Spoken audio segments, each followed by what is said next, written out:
بسم اللہ الرحمن الرحیم۔ حضرت نوح علیہ السلام اللہ تعالیٰ کے جلیل القدر پیغمبروں میں سے ایک تھے۔ آپ کا تعلق حضرت آدم علیہ السلام کی نسل سے تھا۔ حضرت نوح علیہ السلام کو اللہ تعالیٰ نے اس زمانے میں نبی بنا کر بھیجا جب لوگوں نے اللہ کی عبادت چھوڑ کر بت پرستی شروع کر دی۔ ویڈیو کو سٹارٹ کرنے سے پہلے اگر آپ ہمارے چینل پر نئے ہیں تو لائک اور سبسکرائب کر دیں۔ حضرت نوح علیہ السلام نے اللہ تعالیٰ کا پیغام اپنی قوم میں پہنچانا شروع کیا۔ آپ نے انہیں توحید کی دعوت دی اور شرک سے روکا۔ آپ علیہ السلام نے اپنی قوم کو اللہ کے عذاب سے ڈرایا اور انہیں اللہ کی عبادت کرنے کی تاکید کی، لیکن حضرت نوح علیہ السلام کی قوم نے آپ کی باتوں کا مذاق اڑایا اور آپ کو جھٹلایا۔ حضرت نوح علیہ السلام نے اپنی قوم کو نہایت حکمت اور محبت کے ساتھ دعوت دی۔ آپ نے دن رات انہیں سمجھایا، لیکن قوم نے آپ کی باتوں کو تسلیم نہیں کیا۔ حضرت نوح علیہ السلام کی قوم اللہ کے نبی کی دعوت کو ٹھکرانے کے ساتھ ساتھ آپ کو اور آپ کے پیروکاروں کو اذیتیں دیں اور مذاق اڑایا۔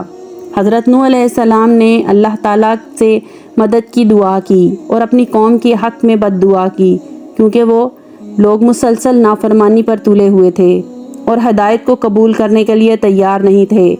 اللہ تعالیٰ نے حضرت نوح علیہ السلام کی دعا کو قبول فرمایا اور حضرت نوح علیہ السلام کو ایک بہت بڑے سیلاب کے ذریعے عذاب کی خبر دی۔ اللہ تعالیٰ نے حضرت نوح علیہ السلام کو حکم دیا کہ ایک بڑی کشتی تیار کریں۔ حضرت نوح علیہ السلام نے اللہ کے حکم پر ایک عظیم کشتی تیار کی۔ اس کشتی میں ہر قسم کے جانوروں کا ایک جوڑا اور آپ کے چند مخصوص پیروکار کو جگہ دی گئی۔ جب حضرت نوح علیہ السلام کی قوم پر اللہ کا عذاب ہونے والا تھا تو آسمان سے موسلا دھار بارش شروع ہو گئی اور زمین سے بھی پانی ابلنے لگا۔ یہ ایک غیر معمولی طوفان تھا جس نے پوری دنیا کو اپنی لپیٹ میں لے لیا۔ حضرت نوح علیہ السلام اپنے پیروکار اور جانوروں کے ساتھ کشتی میں سوار ہو گئے۔ حضرت نوح علیہ السلام نے اپنے بیٹے کو بھی کشتی میں سوار ہونے کی دعوت دی، لیکن اس نے انکار کر دیا اور کہا کہ وہ پہاڑ پر چڑھ کر اس عذاب سے بچ جائے گا۔ حضرت نوح علیہ السلام نے اپنے بیٹے کو اللہ کا عذاب سے ڈرایا، لیکن وہ اپنی ضد پر قائم رہا اور آخر کار طوفان کے پانی میں ڈوب گیا۔ حضرت نوح علیہ السلام کے بیٹے سمیت پوری قوم جو اللہ کے عذاب سے بچنے کے لیے کشتی پر سوار نہیں ہوئی تھی، سب کے سب غرق ہو گئے۔ یہ طوفان 40 دنوں تک جاری رہا اور زمین پر کوئی جاندار نہیں بچا سوائے ان لوگوں کے جو حضرت نوح علیہ السلام کی کشتی میں سوار تھے۔ آخر کار جب طوفان تھم گیا تو اللہ تعالیٰ نے حضرت نوح علیہ السلام کو زمین پر دوبارہ آباد ہونے کا حکم دیا اور حضرت نوح علیہ السلام اور ان کے ساتھی زمین پر اتر آئے۔ حضرت نوح علیہ السلام نے اپنی زندگی کے باقی ایام اللہ کی عبادت اور ان کے احکام پر عمل کرتے ہوئے گزارے۔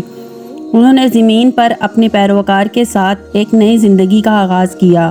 حضرت نوح علیہ السلام کی زندگی کا مقصد اللہ تعالیٰ کی رضا حاصل کرنا اور لوگوں کو اللہ کی طرف بلانا تھا۔ حضرت نوح علیہ السلام نے قریباً 950 سال تک اپنی قوم کو دعوت دی، لیکن بہت کم لوگ ان پر ایمان لائے۔ حضرت نوح علیہ السلام نے آخر کار وفات پائی اور اللہ کے حضور پہنچ گئے۔ آپ کی زندگی نمونہ ہے صبر، استقامت اور ایمان کی بلندی کا۔ حضرت نوح علیہ السلام کا واقعہ ہمیں یاد دلاتا ہے کہ اللہ تعالیٰ کی نافرمانی اور شرک انسان کو عذاب الہی کی طرف لے جاتی ہے اور جب اللہ کے احکام پر عمل کرنے سے نجات ملتی ہے۔ اس لیے نوح علیہ السلام کو آدم ثانی یعنی دوسرے آدم علیہ السلام بھی کہا جاتا ہے۔